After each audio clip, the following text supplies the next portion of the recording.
আসলো এখন আবার এই সময় কি আসলো?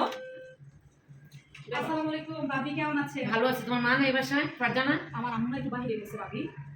কখন গেছে? গেছে তো অনেকক্ষণ হয়েছে। আমি দরজার সামনে দাঁড়াতে কথা বলবো। তুমি কখন আসছো? আমি বাসায় এসে বসি ভাবি। তুমি এমন ভাবে বলতেছো না, তাই একটু বসি। হ্যাঁ ভাবি একটু বসেন।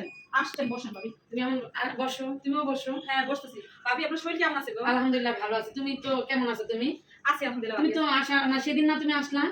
আসার কথা ছিল, সেদিন আর আসি না, এই যে কালকেই আসি।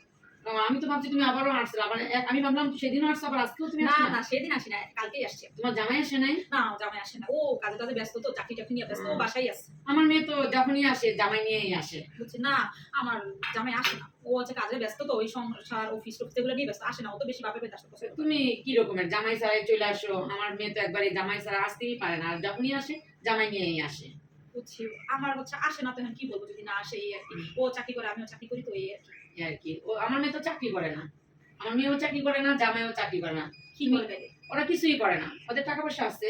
তুমি তো একদম শুকায় গেছো, অনেক শুকায় গেছো। ওই যে অফিস টফিস করি না, একটু ব্যস্ত ব্যস্ত। চাকরি করো, এই অনেক ব্যস্ততার ভিতরে। আমার মেয়েরা আলহামদুলিল্লাহ ভালো আছে।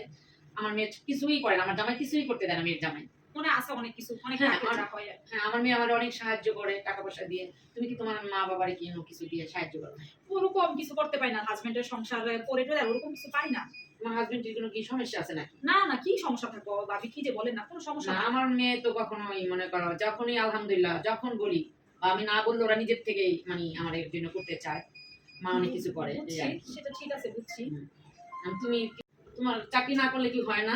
করি বা পড়াশোনা করছি, চাকরি না করলে কেমন লাগে বাবা? বাবা, তুমি তো একদম চাকরিটা কেমন জরুরি হয়ে গেল যে চাকরি করতে হবে। তুমি এমন শরীরের রং চাইপা গেছে, কালো হয়ে গেছো, আবার এমন শুকাইছো, তোমার চাকরিটা না করলে কি হয় না?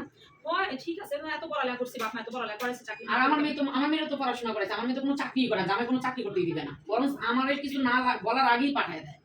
কিন্তু তুমি চাকরি করো, তোমার মা বাবার কিছুই দিতে পারো না, এটা কি হইলো নাকি? না, এরকম চাকরি না করলেই বাকি। দেখি। আর তুমি কিন্তু অনেক শুকায় গেছো, মানে খাওয়া দাওয়া ঠিক মতন করো না। না না না, খাওয়া দাওয়া না, সবই তুমি ঠিক মতো করি। খাওয়া দাওয়া যদি ঠিক মতন করতে তাহলে এত মানুষ কি এত শুকায় যায় না? না না, সবই ঠিক মতো করি ভাবি, আপনার মনে হইতেছে হঠাৎ করে দেখছেন তো? না, হঠাৎ করে দিই না। তুমি কয়দিন আগে আসলা, আবার এখন আসলা, নিশ্চয়ই কোনো সমস্যা আছে। না না না, কোনো সমস্যা না, মানুষ মায়ের পাশে আসে না বেড়াইতে? আসে বেড়াইতে, তার মানে আমার মেয়ের করতে ডাকলেও আসতে পারে না, বুঝছি। কোনো ডাকলেই আসে না। একটু আসি, আপা আমার সাথে দেখা করতে। আম্মা আসতে মানে দেরি করবে। হ্যাঁ আমার মা, হ্যাঁ। মা একটু মার্কেটে যাবে, ওইখান থেকে আসতে একটু দেরি হবে। তাহলে আমি চলে যাই, এখন আর কি বলবো। ঠিক আছে ভাবি, তাহলে আমি আম্মাকে বলবো না, ওই পাশের বাসার ভাবি আসছিল, আপনার সাথে দেখা করতে বলবো না। আচ্ছা বইলো তাহলে। আর চাকরি বাকরি করো না, এই চাকরি বাকরি করো না, পড়ালেখা করছো, বসে থাকো। ঠিক আছে আচ্ছা ভাবি। তাহলে যাই, ভালো থাকো। আচ্ছা হ্যাঁ এই ভাবি। আর কি, কিন্তু খাওয়া দাওয়া করো ঠিক মতো। আচ্ছা ভাবি। আল্লাহ, এরকম ভাবি না আসলে ভালো, মা ঘুমা আইসা মানুষের টুকটামি শুরু করছে, আমার জামাই খাওয়ায় না, আমার জামাই আমার পড়ায় না, শুকাই গেছে, কালো হয়ে গেছে, এত টুকটামি করে এই সমস্ত ভাবিরা, না আসলে ভালো মা গো।